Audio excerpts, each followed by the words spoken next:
নমস্কার। গল্প কথার ডালি বাই জুলিয়ার চ্যানেলের গল্প পাঠের আসরে সকল শ্রোতা বন্ধুকে আমি জুলিয়া জানাই স্বাগত। যারা যারা আমার চ্যানেলকে সাবস্ক্রাইব করেছেন প্রথমেই তাদের জানাই অসংখ্য ধন্যবাদ, আর বয়োজ্যেষ্ঠদের জানাই আমার সশ্রদ্ধ প্রণাম। বিগত কয়েকটি পর্ব ধরে আমি আপনাদের শোনাচ্ছি বাংলা সাহিত্যের বিখ্যাত কথা সাহিত্যিক মানিক বন্দ্যোপাধ্যায়ের লেখা বউ সংকলন থেকে বিভিন্ন বউয়ের গল্প। আমাদের মধ্যবিত্ত ঘরের দেখা বিভিন্ন নারী প্রতিমূর্তির গল্পই বর্ণনা করেছেন এই বউ চরিত্রগুলির মধ্যে দিয়ে মানিক বন্দ্যোপাধ্যায়। বিচিত্র নারীদের মানসিকতাও আশ্চর্য রকমের স্বতন্ত্র এখানে। তাদের সুখ দুঃখ, চাওয়া পাওয়া, প্রত্যাশাও বিচিত্র। বউ গল্পগ্রন্থের প্রত্যেকটি বউই আত্মপ্রতিষ্ঠার সংগ্রাম করেছে নিজের নিজের অবস্থান থেকে।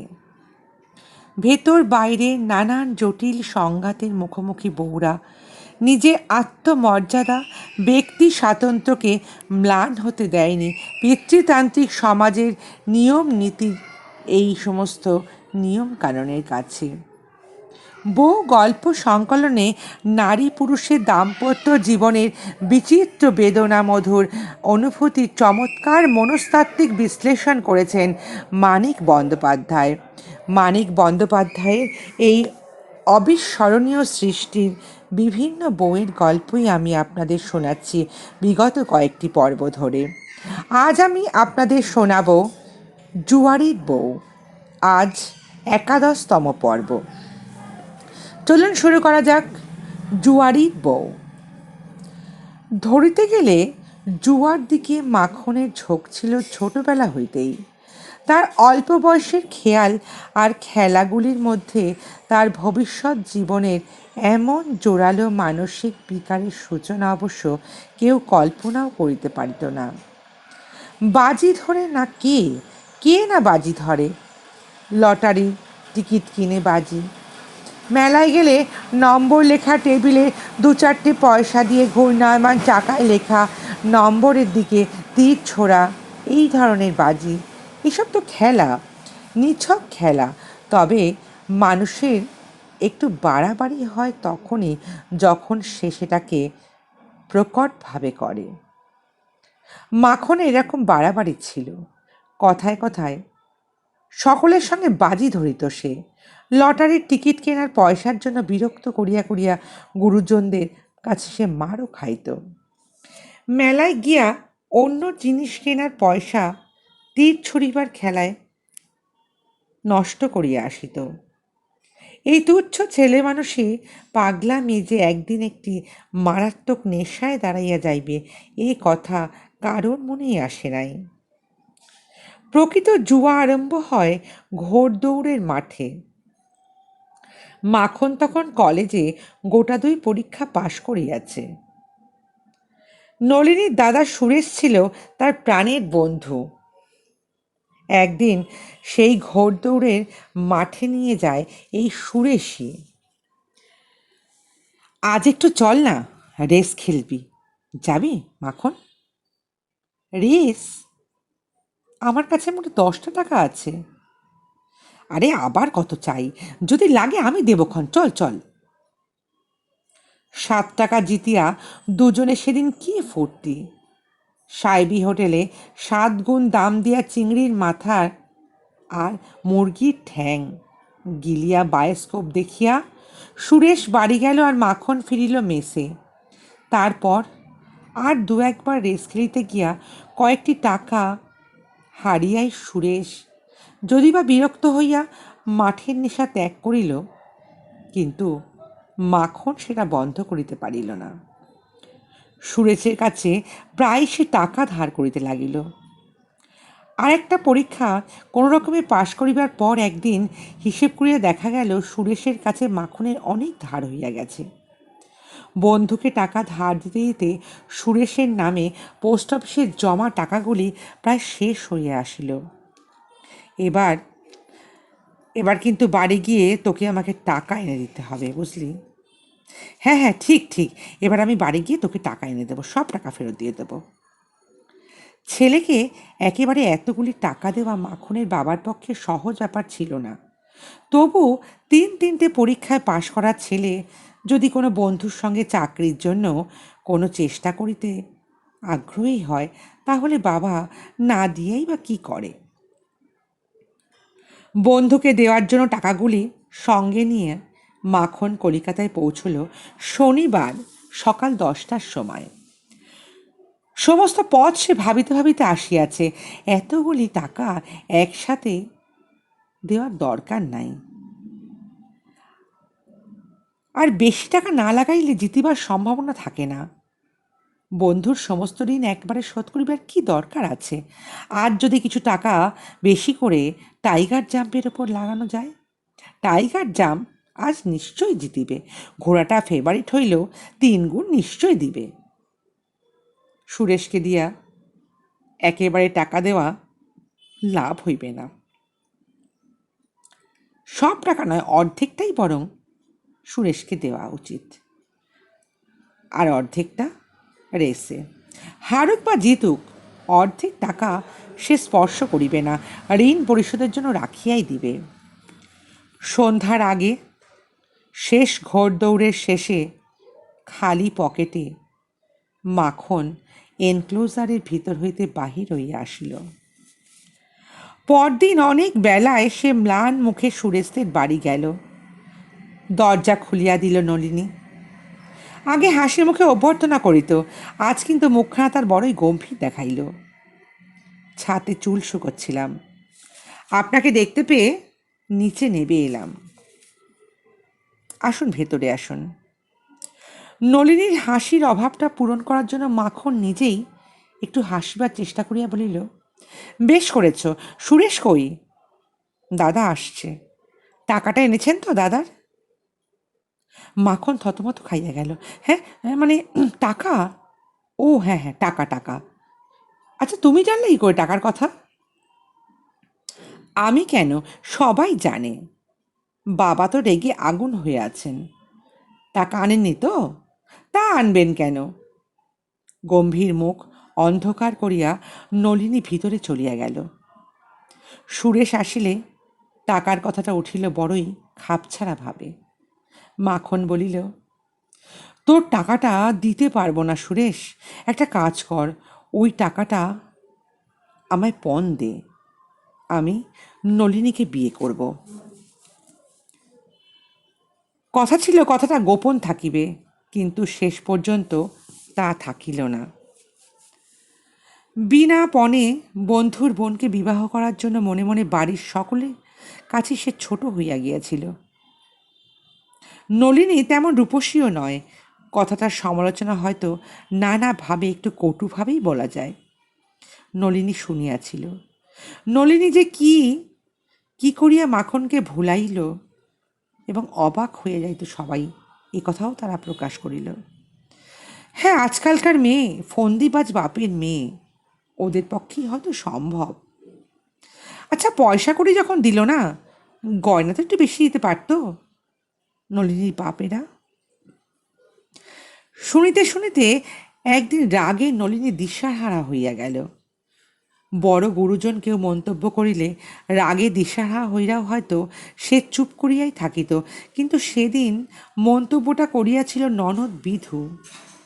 তার সঙ্গে ইতিমধ্যে কতকটা ভাব হইয়া যাওয়ায় সে বলিল, পণ দেওয়া হয়নি মানে? পণ তো তোমার দাদাকে আগেই দেওয়া হয়ে গেছিল। তারপর সব জানাজানি হইয়া গেল। প্রথমটা কেউ বিশ্বাস করিতেই চায় না, কিন্তু সত্য কথায় বিশ্বাস না করিয়া উপায় কি? মাখনকে জিজ্ঞাসা করায় সেও স্বীকার করিয়া লইল।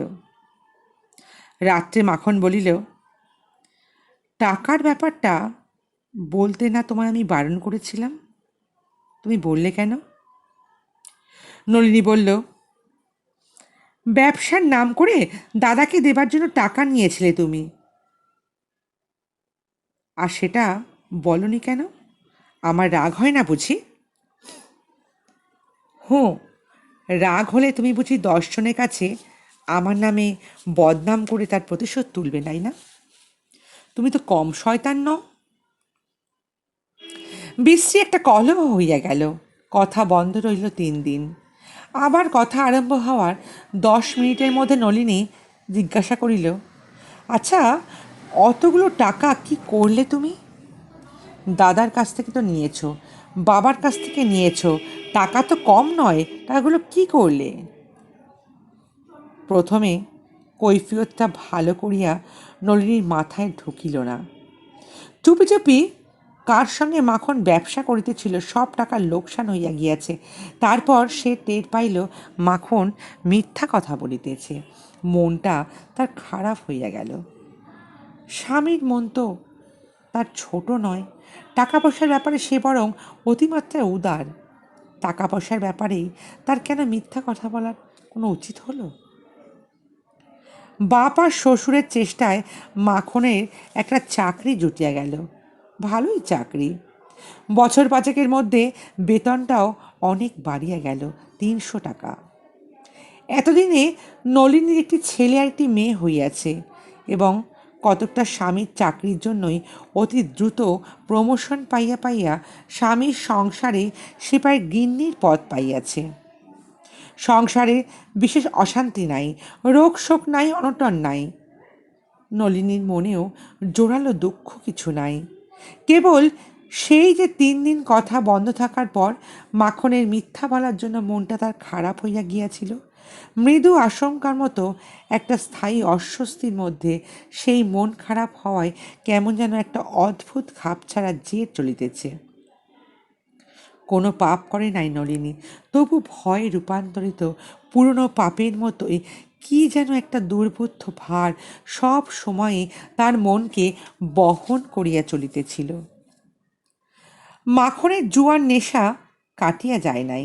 ভালোবাসার নেশার মতোই প্রথম বয়সের উদ্দাম উচ্ছৃঙ্খলতা আর অসহ্য অধীরতার যুগটা পার হইয়া ধীর স্থির হিসাব করার নেশায় তার দাঁড়াইছে।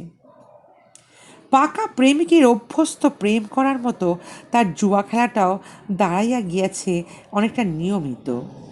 টাকা অবশ্য জমে না, অনেক স্বাদ অবশ্য মেটে না। মাঝে মাঝে বিশেষ প্রয়োজনের সময় টাকার জন্য সাময়িকভাবে রীতিমতো বিপদে পড়িতে হয়। তবু মোটামুটি সংসারটা চলিয়া যায়। মাখনের শখানেকের বেতনের টাকায় যেমন চলিত, এখন কিন্তু তেমনিভাবেই চলিয়া যায়। মাখনের বেতন শখানেক টাকা ধরিয়া নিলে অবশ্য অনেকটা মনের স্বাদ পুরোয় হাঙ্গামা মেটে না, বা মিটিয়ে যাইতই, কিন্তু এর চেয়ে যে ভীষণ বেশি যে টাকাটা পায় সেই টাকাটা কি করে খরচ করে সেটা ভাবিয়াই বিচলিত লাগে।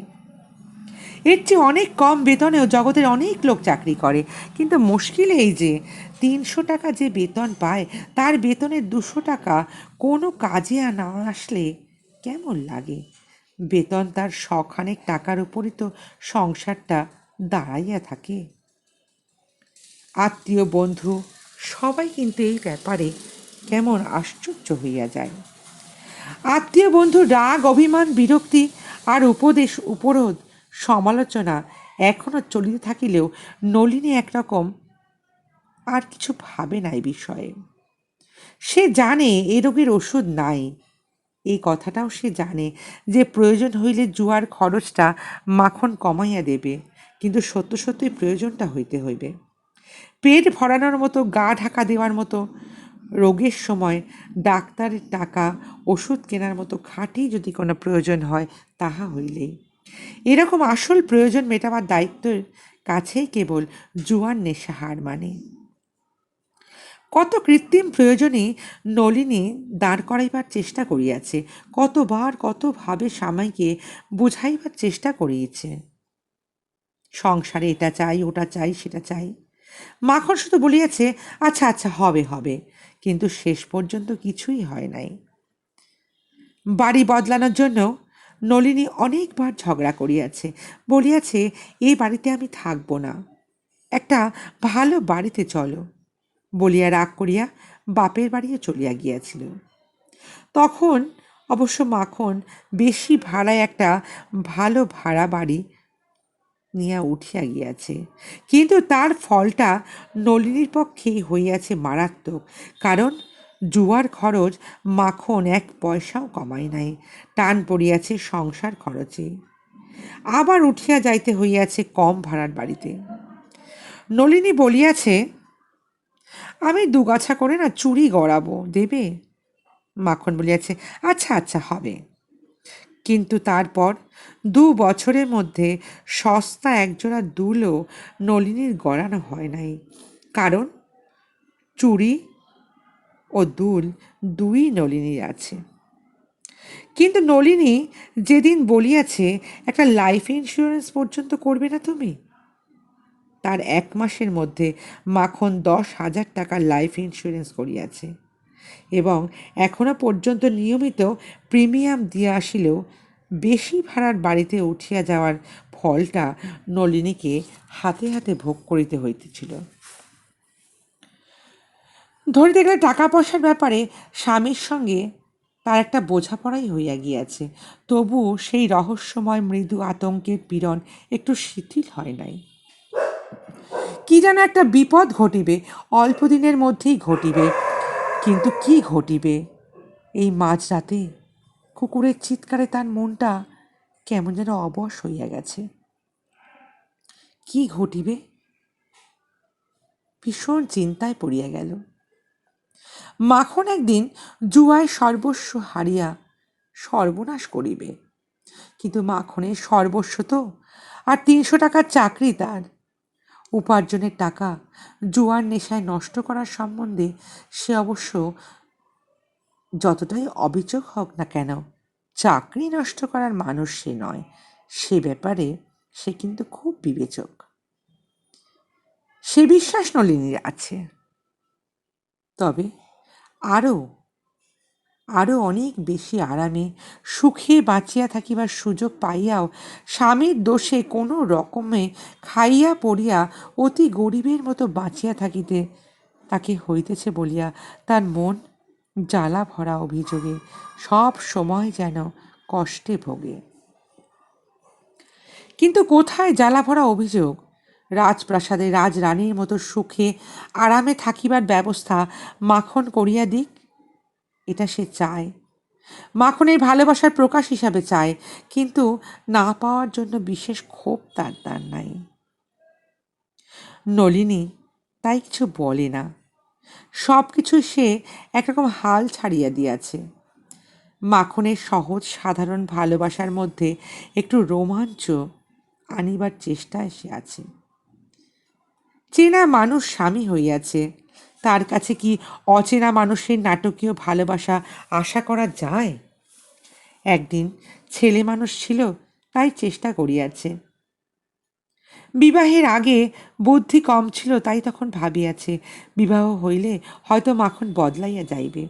কিন্তু জুয়ার নেশায়, উত্তেজনা আর অবসাদের মধ্যে যার মনের জোয়ার ভাটা, বউয়ের কথা কি তার মনে পড়ে?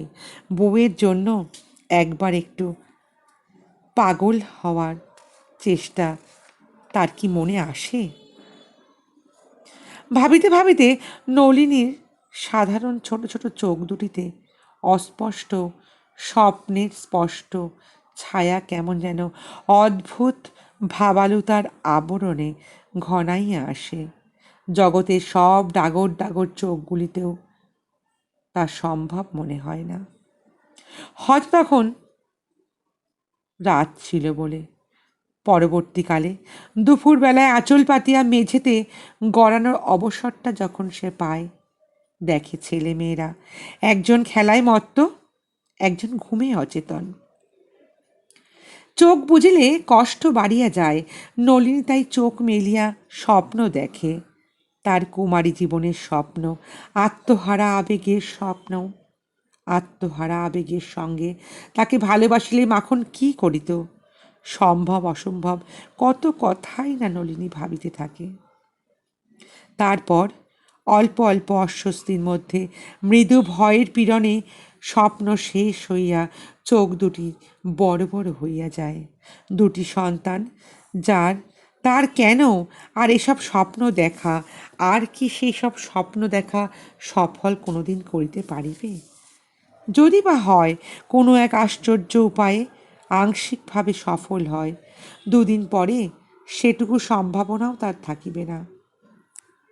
আবার ছেলে বা মেয়ে কোলে আসিবে নলিনীর, তারপর সব শেষ। উদাসীন মাখনের মধ্যে প্রেমের উদ্দীপনা জাগানোর কথা ভাবিতে তার নিজেরই কেমন যেন লজ্জা করিল। কি দিয়াই বা সে উদ্দীপনা জাগাইবে? এখনো কেউ জানে না, দুদিন পরে জানিবে। মাখন হয়তো খুশি হইয়া আদর যত্ন করিবে, বলিবে একটু দুধ খেও, এই সময় দুধ খাওয়া দরকার। কিন্তু তারপর আরও শান্ত হইয়া পড়িবে মাখন, আরও ঝিমাইয়া পড়িবে, মাথা কপাল খুঁড়িয়া মরিয়া গেলেও আর নলিনীকে কোনোদিন সে জড়াইয়া ধরিবে না। নলিনীর ভ্রু কুচকাইয়া যায়, সংকুচিত চোখ দুটিতে মরণের চেয়ে গভীর আতঙ্কের ছাপ পড়ে। শীতের দুপুরে কেমন যেন কপালে বিন্দু বিন্দু ঘামের উদয় হয়। কোনো কি উপায় নাই? যে কোনো একটি উপায়? ব্যর্থ হইলে যদি সর্বনাশ হওয়ার সম্ভাবনা থাকে, তবু সার্থকতার যেটুকু সম্ভাবনা থাকিবে তারই লোভে সে একবার চেষ্টা করিয়া দেখিতে চায়। কিন্তু সেরকম উপায় বা কোথায়, যাতে সমস্ত শেষ হইয়া যায়? নয় মাখনের ভালোবাসা মেলে কোনো একটি? ঠিক সেই সময় দুরু দুরু বুকে গভীর আগ্রহের সঙ্গে মাঠে রেলিং ঘেঁষিয়া 11টি ঘোড়ার মধ্যে একটির অগ্রগতি লক্ষ্য করিতে করিতে ভাবিতেছিল, এবারও না জিতলে বিপদে পড়িবে বটে, কিন্তু যদি যেতে? সন্ধ্যার পর ঘোড়দৌড়ের মাঠ হইতে বন্ধু অবনীর সঙ্গে শান্ত ক্লান্ত মাখন ফিরিয়া আসে বাড়ি। সুরেশের মতো অবনী এখন তার অন্তরঙ্গ বন্ধু। মানুষটা সে একটু বেটে রোগা, লাজুক আর ভীরু। কথার জবাবে সে কখনো জোরে কথা বলিতে পারে না, মৃদু হাসিয়াই কাজ সারে। কখনো কেউ তাকে উত্তেজিত হইতে দেখে নাই আজ পর্যন্ত। ঘোড়া ছুটিবার সময় মাখন যখন আগ্রহে উত্তেজনায় বাঁ হাতের বুড়ো আঙুলটা কামড়াইতে থাকে, অবনী নির্বিকারভাবে বিড়ি টানিয়া যায়। জিতিলে মাখন হুর রে বলিয়া প্রচণ্ড চিৎকার করিয়া লাফাইয়া ওঠে, হারিলে ঝিমাইয়া পড়ে। কিন্তু অবনী জিতিলেও মৃদু হাসে, হারিলেও তাই। নলিনীর সাজ পোশাক দেখিয়া দুজনে একটু আজ অবাক হইয়া যায়। ফ্যাশন করিয়া শাড়ি পরিয়াছে, রঙিন ব্লাউজ গায়ে দিয়াছে, শুধু ঘষা মাজা খুশি না হইয়া গালে বোধ হয় একটু রং আর চোখে একটু কাজলও দিয়াছে। মাখন বলে, কোথাও যাবে নাকি তুমি? নলিনী এক গাল হাসিয়া বলে, না না, কোথায় আর যাব? না না, সেজেছ যে এত? সেজেছি? কি জ্বালা! কোথাও না গেলে বাড়িতে বুঝি ভূত সেজে বসে থাকতে হবে? তারপর অবনীর কাছে গিয়ে বলে, সইকে বুঝি তালা বন্ধ করে রাখেন না বাড়িতে? একটু আসে না কেন আমার কাছে? অবনী নীরবে মৃদু একটু হাসে। চলুন না, চলুন না, আর একটু সইয়ের কাছে ঘুরে আসি, সইয়ের সঙ্গে দেখা করে আসি। বলিয়াই স্বামীর যে বন্ধুর সঙ্গে সে এতদিন 3 হাত তফাতে দাঁড়াইয়া কথা বলিত সংক্ষেপে নলিনী, সেই নলিনী রীতিমতো তার হাত ধরিয়া টানিয়া তোলে এবং মাখনের দিকে এক নজরে না তাকাইয়া বাহির হইয়া যায়। প্রাণপণে চেষ্টা করিয়াও নলিনী ভিতরে উত্তেজনা গোপন করিতে পারে না। অবনীর বউ বলে কথা, তার সঙ্গে আজ সে একটু যাইবেই দেখা করিতে। পৌঁছে গেলে অবনীর বউ হেসে বলে, কি হয়েছে সই, আজ হঠাৎ?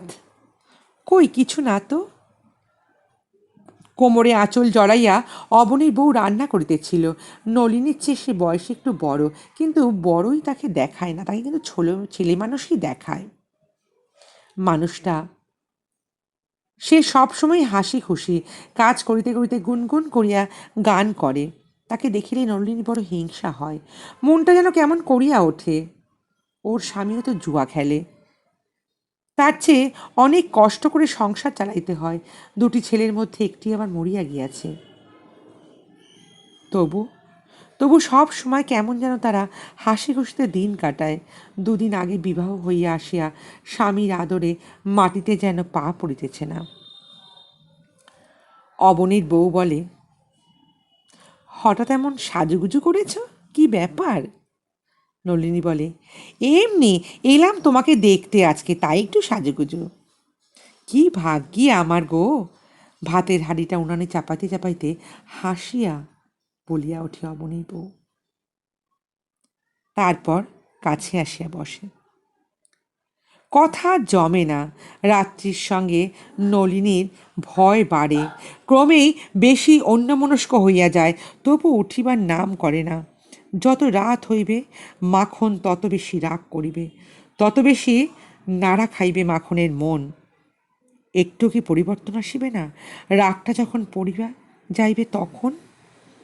রান্না শেষ হয়, অবনীর খাওয়া হইয়া যায়।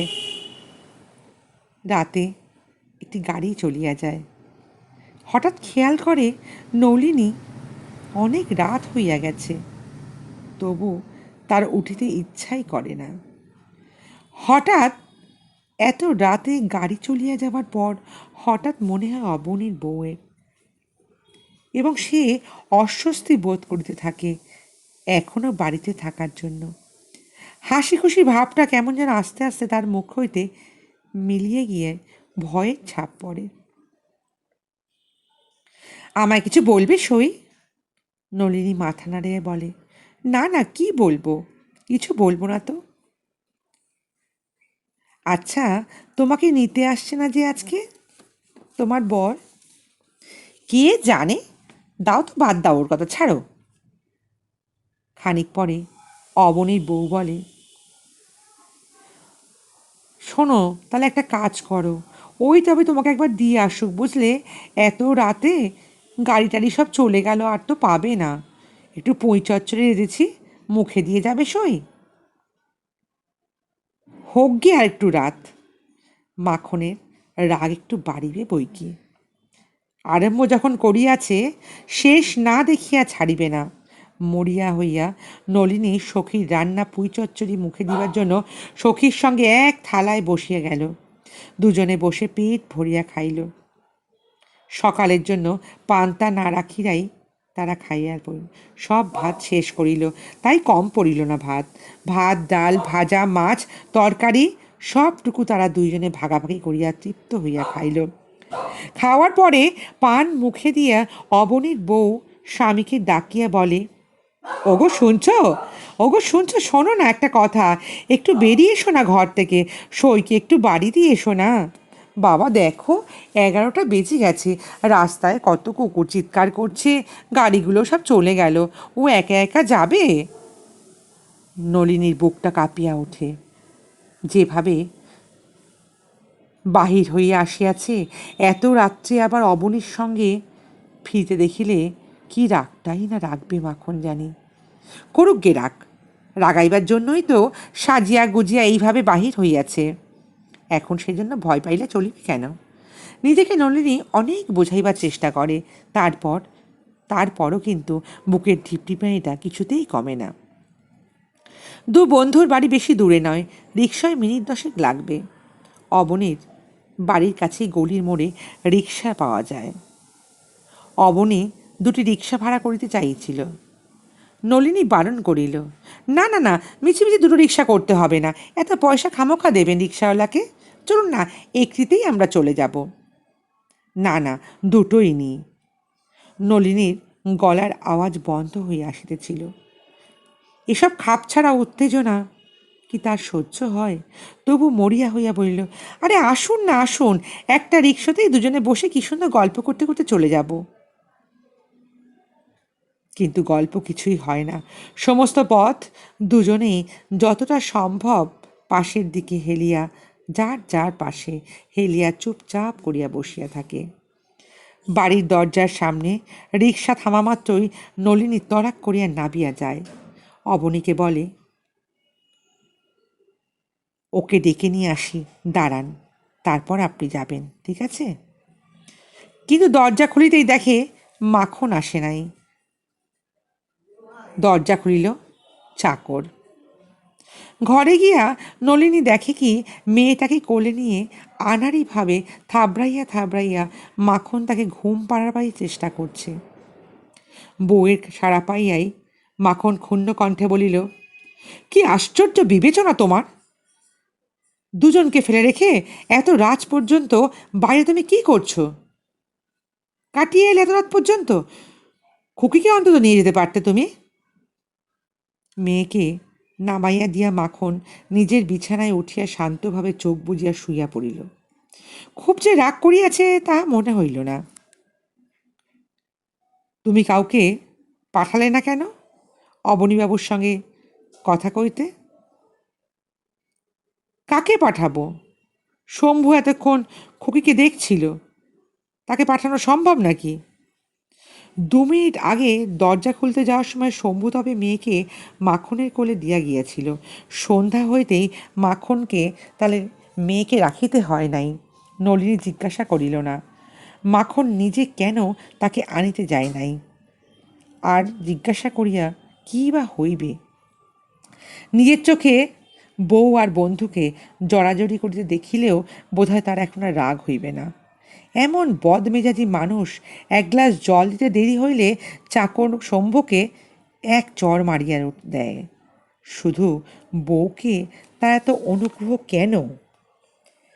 একদিন কি সে রাগের মাথায় বউকে মারিয়াই দিবে, না গালে একটা চড় বসাইয়া দেবে? দিতে পারে, যাতে খানিক পরে ভালোবাসার জন্য না হোক অন্তত অনুতাপের জন্য অনেকগুলো চুমু দিয়ে চরের দাগটা মোছাবার চেষ্টা করবে কি? বাহিরটা একবার তদারক করিয়া আসিয়া নলিনী ঘুমন্ত মেয়ের পাশে শুইয়া পড়িল। মাখন বলল, কি হলো, খেলে না যে? রাতের খাবার খাবে না? নলিনী বলে, না, আমি ওদের বাড়িতে খেয়ে এসেছি। খানিকক্ষণ চুপচাপ কাটিয়া যায়। তারপর মাখন যেন ভয়ে ভয়ে আস্তে আস্তে বলে, জানো, আজ না অনেকগুলো টাকা জিতেছি। নলিনী কোনো সাড়া দেয় না। শোনো না, প্রায় 700 টাকা। নলিনী তবু কোনো সাড়া দেয় না। শোনো না, তোমায় একটা গয়না গড়িয়ে দেব, যা চাও বলো, কি চাও? নলিনী চুপ করিয়া থাকে, নিঃশব্দে কাঁদিতে কাঁদিতে ভাবে, কে শুনতে চায় তুমি হেরেছ কি জিতেছ? কে চায় তোমার গয়না? একবার কাছে ডাকতে পারো না আমায়? অনেকক্ষণ অপেক্ষা করিয়া মাখন বলে, রাগ করেছ? না না, ঘুমো ঘুমো, আর জ্বালাতন করব না। কেমন লাগলো বন্ধুরা? যদি ভালো লাগে তাহলে শেয়ার আর কমেন্ট করবেন।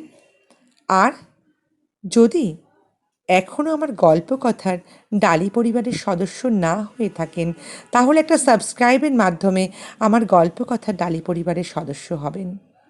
আর লাইক করে একটু আমার গল্পের ভালো লাগার সম্মান দেবেন।